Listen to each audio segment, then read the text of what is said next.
Hi guys, it's Kenzie and welcome to the final reveal of our backyard makeover. We're continuing on with building our very own secret garden, as I like to call it. Last time we built the garden shed, removed 200 square feet of grass, and started constructing our cobblestone walking path. And today we're giving the garden shed a little bit of a makeover, finishing our garden path, adding in a fountain, putting up a garden swing, and just finishing off the rest of the landscaping so our fairy tale garden can actually become reality in our very own backyard. This video wouldn't be possible if it weren't for Lowe's, and I'm so proud and grateful to say that Lowe's is partnering with me for today's video. Nick and I are huge Lowe's goers, especially during a house project like this one. This is probably our 4th time here at Lowe's just this week, so it feels very surreal to be partnering with them, to say the least. Anyways, now that we've gotten everything that we need from Lowe's, we checked out their plants, we got more concrete, and we got some really exciting new things to build for the garden. So now let's go home and get started on the backyard.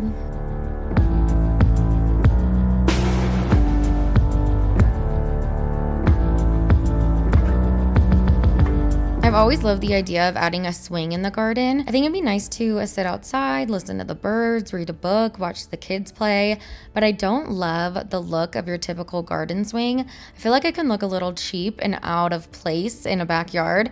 So we are actually going to DIY our own little swing that actually matches the aesthetic of our home. It's going to be built in and also built with the same materials that we're using for other aspects of our home, so it really flows with the rest of the yard. Nick is building the garden arbor that's a beautiful white color, and we're going to hang this wooden swing on it.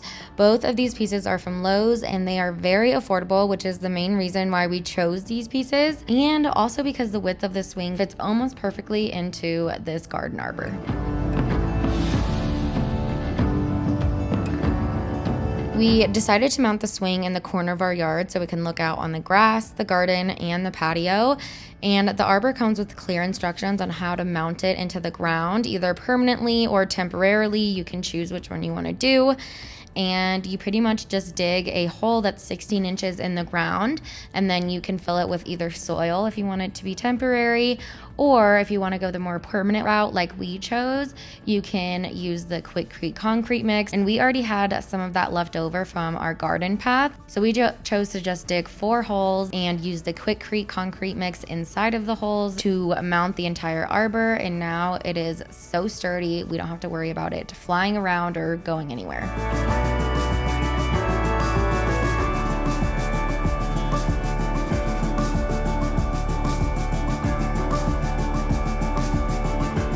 We're going to come back to the garden swing later, but we have a lot of work to do on this path. So we have gotten most of this path done, but we just need to finish off this little section of putting all the rocks in. And then we need to seal the top with some mortar and probably even more cement so these rocks can actually stay in place. And so they're very secure and they don't wiggle and wobble around when you walk on it. I explained how we kind of did this whole path in my last video, so I will leave that linked here if you are interested in the tutorial of this whole cobblestone path. We managed to do this whole thing for under $100, which is absolutely insane. It's over 200 square feet, which is really big, and I love the way it looks, especially for how cheap we did it for. So if you're interested on a detailed tutorial, I will leave that here, but I'll just kind of fly through this part because I already went over this.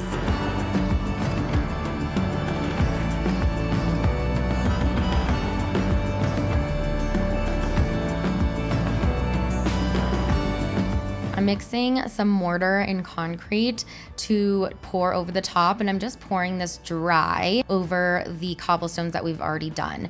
Most of these are secure, but there are a couple here and there that slide around, and the mortar in this is what really is going to make everything stick and really secure. I'm also doing this because I wanted a little bit more thickness within the rocks, so it's a little bit easier to walk on, so the heights aren't as irregular, if that makes sense. So I wanted to fill in the gaps a little bit more, so that's why I mixed it with concrete too, just so we can get more of a thickness to it. But the mortar is what is really going to make everything stick, make it hard, and make the rocks stay in place without wobbling. I poured this over dry, and then I started wiping off the mortar off of each rock individually with a sponge.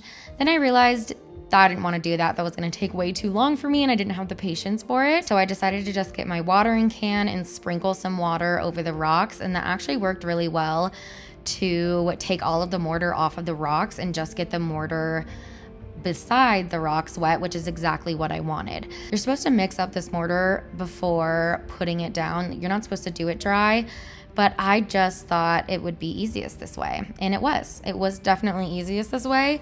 I would say next time, if I were to do this again, I wouldn't mix it with concrete at all. Because the concrete has pieces of pea gravel and the mortar is like fine, really thin, sandy.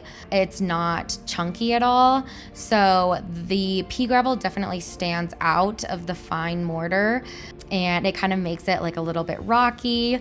So I feel like it would have been perfect if I didn't mix it. It would have been like very smooth with the cobblestones over it. And I think I would have liked that a little bit better rather than having some little bits and pieces of pea gravel stuck here and there in between the grout. You live and you learn. That is just something that I learned. If I were to do that again, I would just put mortar, dry mortar on top, and that's it.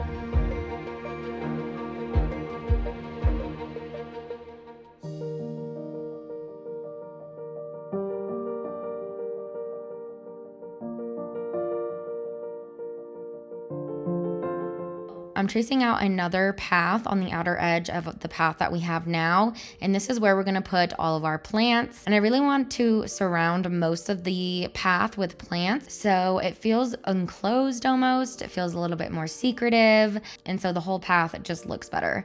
I don't want to have to mow in between every single plant that we're planting, so we are going to take out this grass so we can replace it with soil and start planting all of our plants there. Eventually, I want this little part to be so filled up that you can't see the soil at all. So I want to incorporate a whole bunch of ground cover plants so there's no dirt showing. I want as much vegetation and foliage as possible.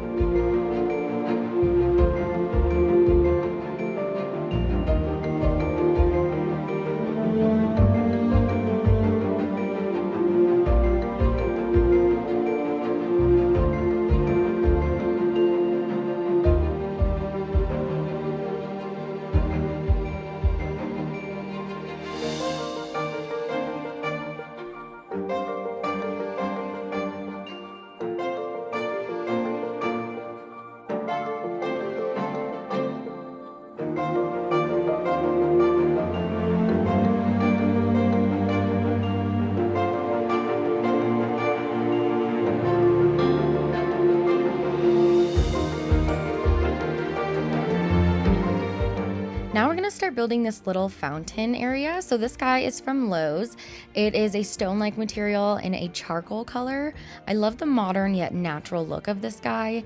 It comes with all the pebbles too, and it is so easy to set up. You pretty much just take it right out of the box and it's good to go. By the way, you can shop this water fountain and all these Lowe's products down below in the description box. I'll have everything linked individually for you with a magic link straight to the Lowe's website. I really want this water fountain to be a statement, but not the center of attention. So I'm gonna give it its own little moment in this garden bed area and then have other plants and foliage surrounding it.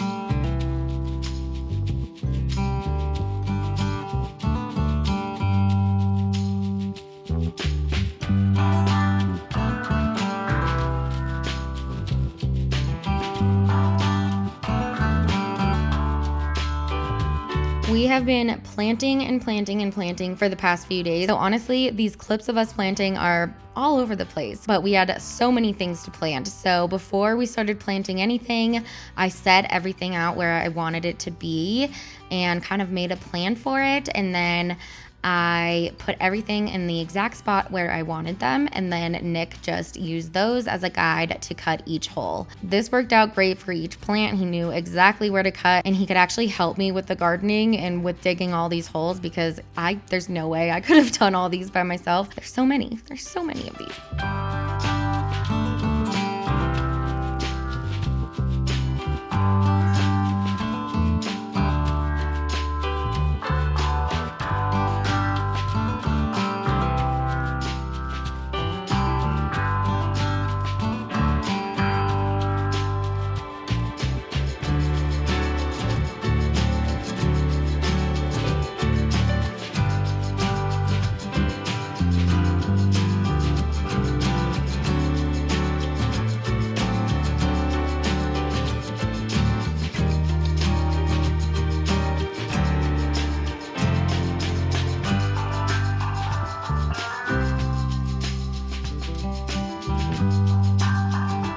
planting a variety of different perennials that are supposed to survive throughout the winters in Colorado. Definitely keep you guys updated and let you know what survives and what doesn't. I'm very curious to know too, but I also wanted to get a mix of evergreens because I know some of these will go dormant in the winter and all of their leaves will fall off and they're gonna look dead. But I do like to still have green in my backyard, even in the winter time. So I made sure that some of these plants are evergreen plants so they can actually stay alive and green throughout the winter.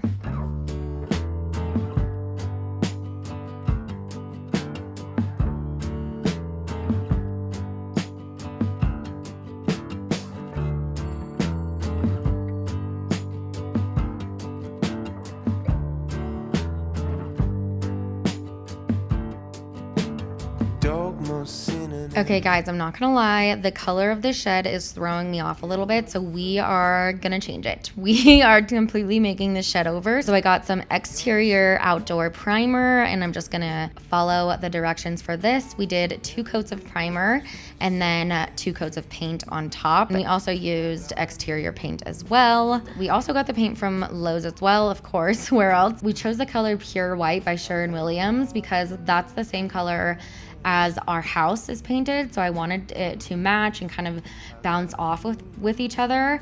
And for the doors, we're gonna paint it this green color. I can't remember off the top of my head what it's called, but I will leave it down below the exact color that we used. But it's the same color as the front door on our house, so I feel like it really matches and bounces off and ties together really well, and is also just giving that pop of color that it was missing, and it just brings more life to this yard. I love the bright white with the sage green. I love how this turned out, and it matches our house, so it's all the better. This was definitely the way to go. I am so glad that we painted the shed because it definitely made the biggest difference.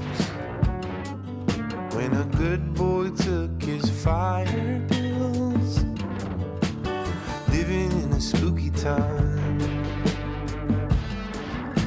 scared as hell and trying to heal, but now. So the shed comes with a little window on the left side, but the shed is on the left side of our yard, so the right side of the shed is what is shown. So I wanted to add a little bit of character to the right side of the sheds. So I recently thrifted this vintage window frame. White, it has some distressing to it, but it also has some character because it is an older, more rustic piece. So I'm going to add some faux window panes, some wood scraps that I found in my garage, and then I'm gonna add even more character with some dried florals. So I'm using Mod Podge and some dried florals. Some of these dried florals I got online and some of them are actually from my garden, but I am just using Mod Podge, which is basically a glue that dries totally clear. And this is also gonna act as a top coat to protect the dried florals on here as well. So I know it looks a little overwhelming when you're putting it on, but I just worked in layers.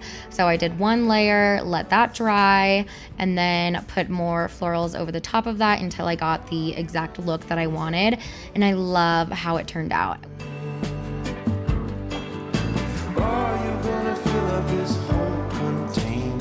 We put this in the middle of our shed on the side and it makes the perfect statement. I love it so much. We also added these shutters to either side of the window and we painted it that same green color as our door to tie in that side even more.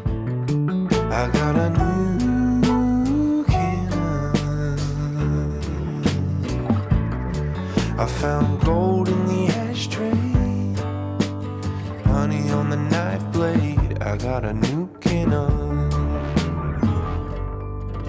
Heading back to the swing now. Nick is gonna finish the little landing pad underneath the swing. We're gonna do the same technique, the same cobblestone technique that we did for the path. 1, because it's cheap, we already have all the materials, we might as well. And 2, because it matches and it's gonna tie everything together. This is in the corner of the yard, so having cobblestones over here and also the cobblestone path on the other side, it's all gonna tie together and just look a lot more cohesive with one another.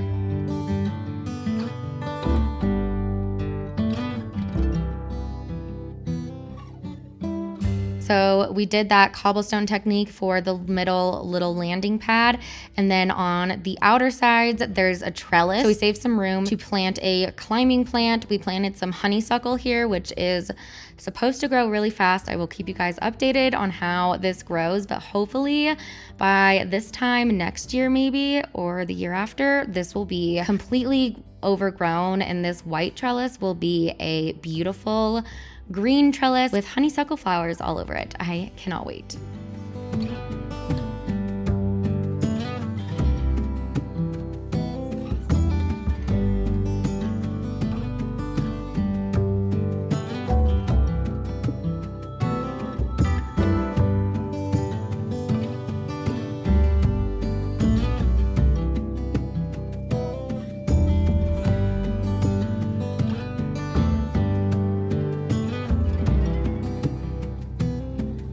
I'm adding these 2 hooks to the ground and I'm just gonna add some wind chimes. I recently got this from California at a little local shop that I went to in Carmel. Super, super cute. I love the aesthetic of them. They chime so beautifully. I love the sound. I'm also adding this little woven birdhouse sort of thing to the next hook. And then on the other side, I'm gonna add a bird feeder and another little woven birdhouse to add some symmetry to both sides. I'm adding some planter boxes to the garden shed doors because I feel like they were feeling a little bit bland and I just wanted to add some greenery to the middle part of the path. I think this kind of ties everything together and I love the way it looks. I love the color that it adds. I think it looks perfect like this.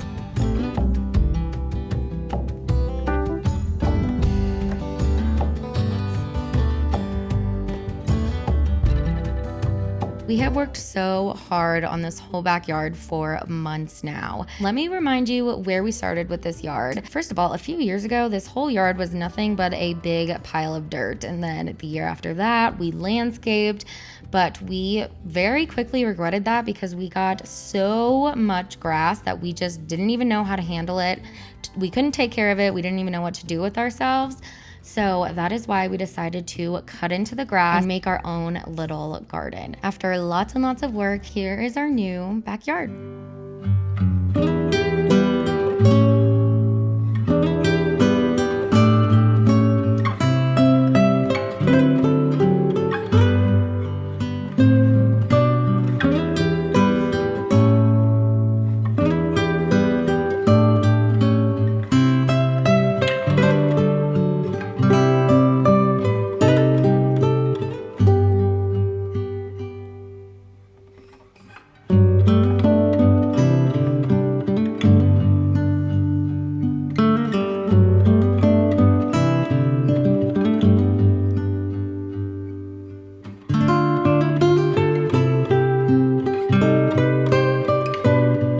Thank you to Lowe's for helping me out and for sponsoring today's video. I am so honored to be working with them and they really helped my whole secret garden come to life. So I appreciate them so much. I will leave everything that we use down below in the description box with a magic link to the Lowe's site. Thank you guys so much for watching. Please tell me all of your thoughts, all of your opinions. I can't wait to hear what you guys think. Please consider subscribing if you're new. I'd love to have you. I post all kinds of makeover videos like this, and there's a lot more where this came from. We will see you in a few days in a new video. Bye, guys.